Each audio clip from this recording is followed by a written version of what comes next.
Olá, povo de Deus, tudo bom? Deus abençoe em nome de Jesus. Antes de começar essa mensagem de hoje, eu quero pedir para você que ainda não está inscrito, que se inscreva no canal. E a todos, compartilhe esse vídeo, comente, deixe aí o seu gostei em nome de Jesus. E eu tenho certeza que Deus vai te abençoar grandemente nessa terra, tá bom? Hoje eu quero falar a respeito do que Jesus veio fazer por cada um de nós. E o que Jesus veio fazer? Alguém sabe me explicar o maior projeto de Jesus aqui para conosco? O maior projeto de Jesus conosco foi obedecer o seu Pai. Foi por isso que Jesus veio, porque ele veio obedecer o seu Pai. Mas quando se trata de nós, Jesus veio fazer, foi resgatar a todos nós que caminhavam para o pecado, estava de passos largos para esse pecado que a cada dia mais nos afastava de Deus. Cada dia mais o pecado nos colocava para longe do Senhor. E isso estava indo de mal a pior, né? Então foi por isso que Jesus também veio para que a gente pudesse ter vida. Ele mesmo disse, para que todos pudessem ter vida e vida em abundância.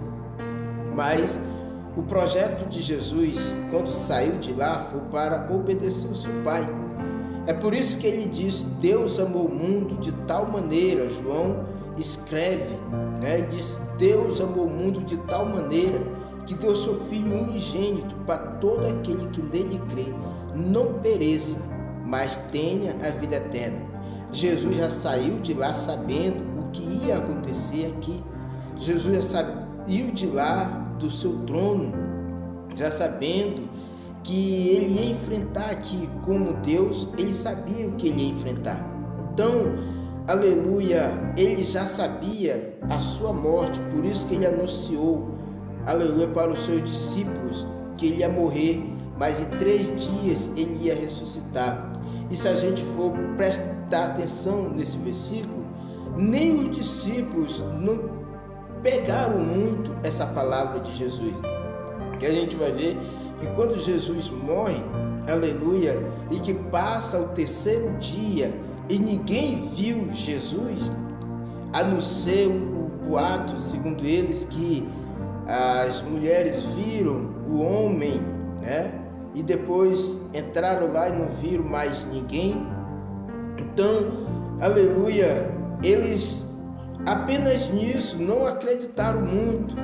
E quando Jesus se aproxima dele, depois da sua ressurreição, né, dos discípulos que ia, aleluia, né, para a aldeia, e Jesus diz: que é que vocês estão trocando palavra entre vós?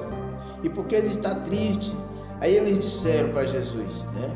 Só tu, né, em Israel, em Jerusalém, que és peregrino, que não sabe o que está acontecendo.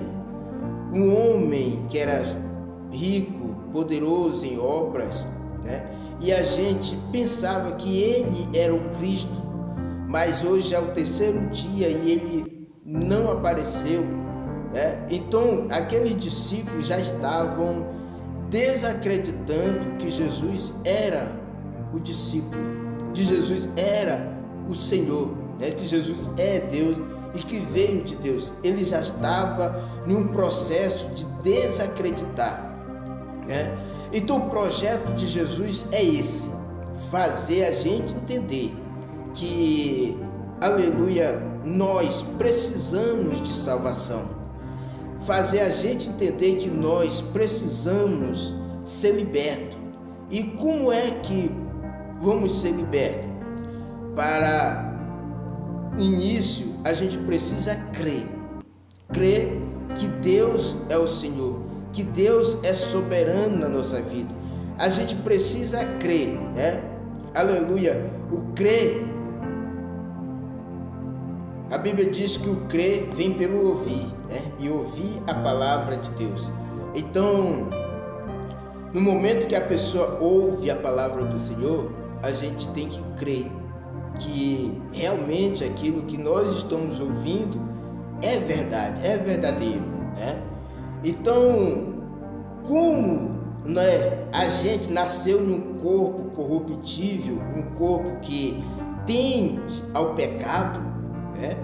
Como eu estava falando para um colega meu, eu disse assim que esse corpo é o único que não se converte, irmãos, porque o desejo dele todo o tempo, para que a gente não venha cometer pecado, a gente precisa não seguir o desejo da nossa carne, porque na hora que a gente seguir o desejo da nossa carne, a gente peca, não tem outra, né?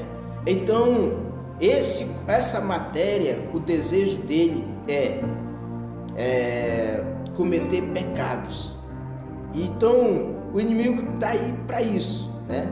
Para oferecer os pratos que o nosso desejo, aleluia, se agrada, que a nossa carne se agrada. O que é que ele vai oferecer?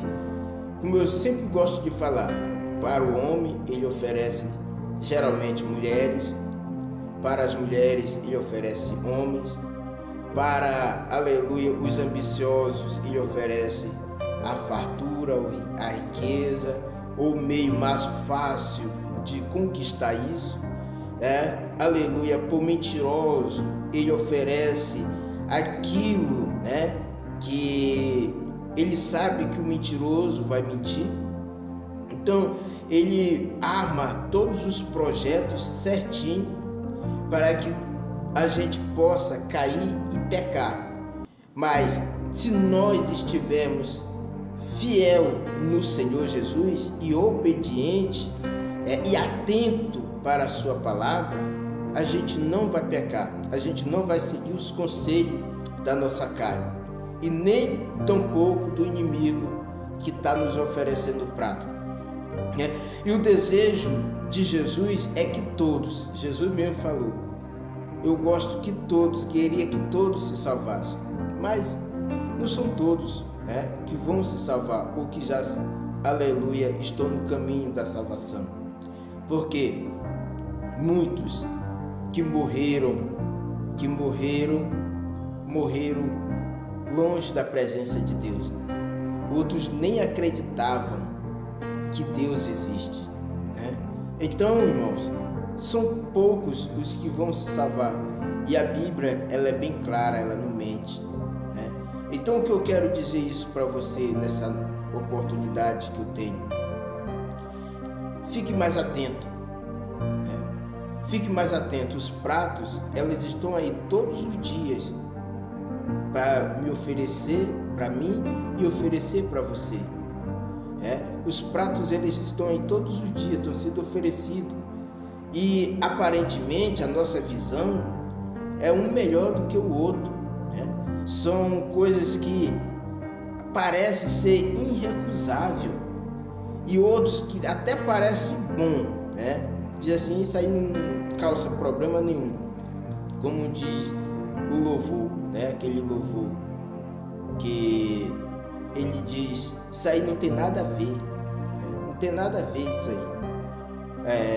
Então as pessoas vão mesmo seguir o desejo da sua carne com essa história de que não tem nada a ver, que Deus não liga para isso. Tem gente que diz assim que Deus, ele quer o nosso coração, né? E eu vou te falar uma coisa sobre isso. Deus não quer apenas o nosso coração. Deus, ele quer saber como é que está o nosso coração. Quando o rei Davi, ele disse, quem subirá ao monte santo do Senhor? Aquele que é limpo de mão e puro de coração. Limpo de mão e puro de coração. Então Deus não está querendo levar o nosso coração, porque é carne, mas ele quer saber como é que está, como é que nós estamos, como é que você está tratando o seu próximo, como é que você trata o seu vizinho, como é que você trata o seu irmão, como é que você trata a sua família, como é que você trata as pessoas que você conhece ou não conhece. É isso que Deus quer saber de mim e de você. Como é que nós estamos? Será que aquele que nos faz mal a gente perdoa? Será, aleluia, que as pessoas que um dia nos fizeram mal, a gente um dia já perdoou? Isso é saber, Jesus está perguntando, isso é saber como é que está o teu coração. Porque tem gente que prega, louva, faz bem por aí, mas na hora que alguém lhe faz o mal, ele não perdoa, ele não aceita, ele parece que o irmão é inerrante para ele, que não pode errar com ele. Aí ele se frustra, fica zangado. Cuidado com isso. Jesus, ele perdoa, mas é aquele que perdoa o próximo. Se não perdoar o próximo, não recebe perdão de Deus. E isso não sou eu que digo, é a própria palavra, né? É a própria palavra que diz. Se um de nós não falamos com o nosso próximo, né? A Bíblia diz que naquele grande dia Jesus se negará de dar testemunho de nós perante os anjos, né? Diante do Pai. Agora imagine, irmãos, Jesus se recusar de falar alguma coisa sobre você, porque você não, ou de nós, porque nós não perdoamos os nossos irmãos. Imagine, pense, analise e vê se vale a pena não perdoar. O melhor mesmo é perdoar, irmão. Ah, mas meu irmão me fez isso, me fez aquilo. Perdoe. Aleluia, porque Deus vai ter com teu irmão depois, mas com você é perdão, perdoar. Independente de que foi, perdoe. Porque se não perdoar, não pode entrar no céu de glória. E eu vou te dizer mais, né? Só para te analisar sobre isso. O teu irmão que talvez pecou contra você, ele pode se arrepender, ele pode pedir perdão para você, você não perdoar, e você acha que Deus não perdoou. Se ele pedir perdão para você, né, e depois pedir perdão para o Senhor, Deus perdoa, né? E se Jesus voltar ao teu irmão que errou contra ti e pediu perdão, se arrependeu, ele pode subir, e você que foi a vítima, você pode ficar. Olha só como o reino do céu não é como a gente imagina. O reino do céu é diferente. O reino do céu é completamente diferente do que muitas pessoas imaginam. Não é porque tu prega a palavra, não é porque você louva, não é porque você está frequentemente na casa do Senhor, não é porque você, aleluia, faz aquilo com todo carinho para o Senhor, mas se não perdoou o teu irmão, não tem como subir, não tem como. Então perdoe, o momento de perdoar é hoje, é agora. Amém? Deus é contigo, em nome de Jesus.